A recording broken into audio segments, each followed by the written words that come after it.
I'm delighted now to honor and invite Professor Ron Horing, the President of the University of Haifa, to open this event.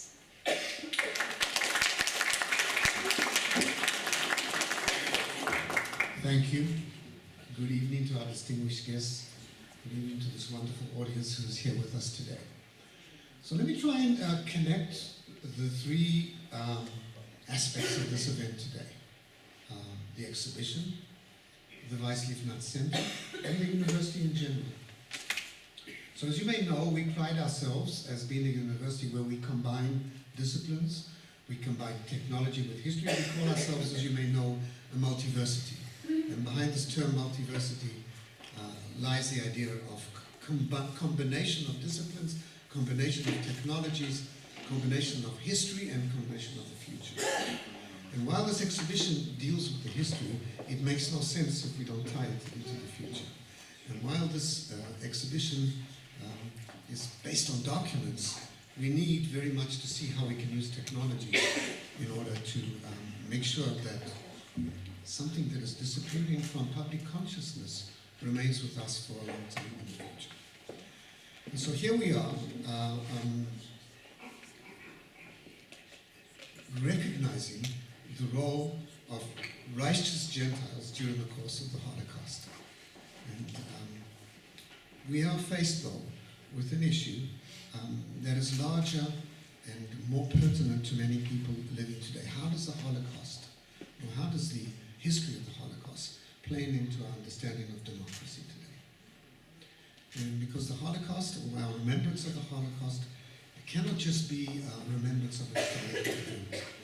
We need to see this as an opportunity to understand the very difficult times that we're going through throughout the world, where democracies seem imperiled by forces that are absolutely anti-democratic, democracies imperiled by technologies which are being used for purposes that are nefarious. I think there's no other word to say it. And here at the university, I think we have an obligation to join all this together. How the way we commemorate the Holocaust, the way we turn it into living history, the way we use whatever tool we have at our disposal here at the university to ingrain this in the minds of young people and the public in general. All this, I think, is part of what we're doing here today at this particular event, and what we do in the university on a daily basis. This extraordinary exhibition, of course, bears witness, tells truth and human history through the arts and the most fundamental expression of human spirit.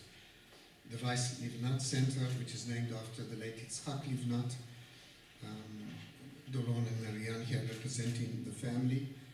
I'm proud to call them friends, personal friends and friends of the university. Yitzhak Livnat, who I had the pleasure of meeting when he came here, when Doron was awarded an honorary doctorate, has an incredible personal story. And each time I meet Doron, I hear another little bit of his personal story.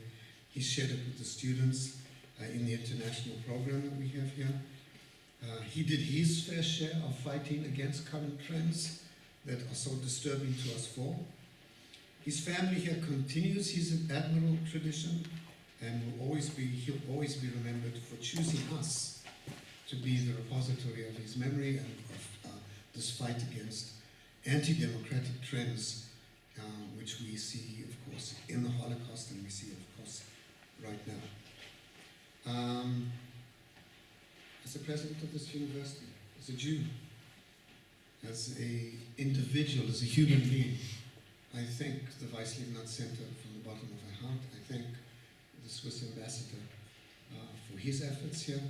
And of course, I thank our distinguished guest for being here to represent this particular event which we're celebrating today. This exhibition gives names, faces, and voices to some of the Jewish refugees saved by Switzerland during the war. Switzerland gave refuge to thousands of Jews at the time of their persecution, and it's our duty to make sure that they are not forgotten, and the role of Switzerland is not forgotten in those historic events. The events that the survivors at this exhibition describe happened when they were young, yet the portraits taken now in their older age show the effects of the trauma and hardship that the passage of time has not erased. And through the Weiss Livnat International Center, we fulfill our mission, which is both humanistic and scientific at the same time, which is both historic and forward-looking at the same time. We take an active part in commemorating events that happen, but at the same time, we see ourselves as having a duty to ingrain it in the minds of everybody, especially young children, as we move forward. We must remember that the Nazi policies and actions, I don't think we should talk about humans and monsters. As Hannah Arendt has said in her book, there's a certain banality to evil. And we see, even in our present day, that ordinary people can behave in very, very monstrous manners. And so we're not necessarily talking about people who